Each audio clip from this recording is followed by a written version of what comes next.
Подразделения патрульно-постовой и дорожно-патрульной службы самые многочисленные в системе МВД. Именно они чаще других контактируют с населением, успокаивают не в меру разбушевавшихся граждан, защищают жен от агрессивных мужей, доставляют пьяных с улиц и задерживают правонарушителей. Как следствие, часто подвергаются оскорблениям, а то и насилию. Да и жалоб тоже больше, чаще необоснованных. Определить это стало проще. Сотрудников ППС и автоинспекторов оснастили видеорегистраторами. Правда, пока только в столице Коми. По словам министра, по соглашению с правительством на их приобретение будет выделено 3 миллиона 800 тысяч рублей.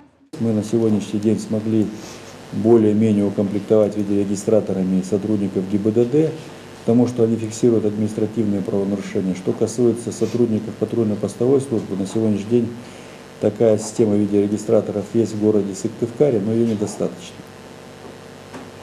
А вообще, конечно, это во многом помогает расставлять точки над «и», когда все фиксируется, это дисциплинирует и самого сотрудника, ну и, соответственно, потом проще восстановить картину произошедшего.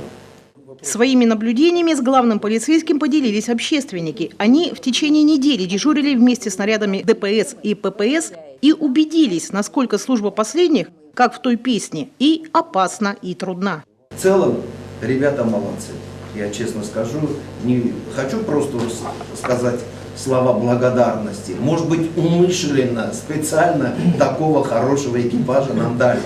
Я не знаю, я не могу сказать, но ребята очень вежливые. Ребята очень такие, и по культуре видно, что воспитанный, самое главное, и владеют своим делом.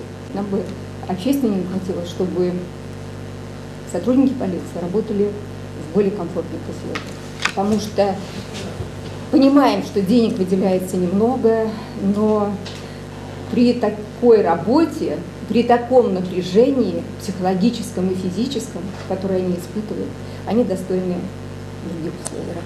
Между тем, пока в муниципалитетах контроль деятельности стражи порядка со стороны общественников развит слабо. Созданные при отделе внутренних дел общественные советы в полную силу не работают. Ведь люди очень часто что говорят? Да все повязаны, что я буду обращаться к полицейскому и в прокуратуру, потому что они все внутри там друг друга покрывают. Это очень опасная тенденция, которая имеет место быть в обществе.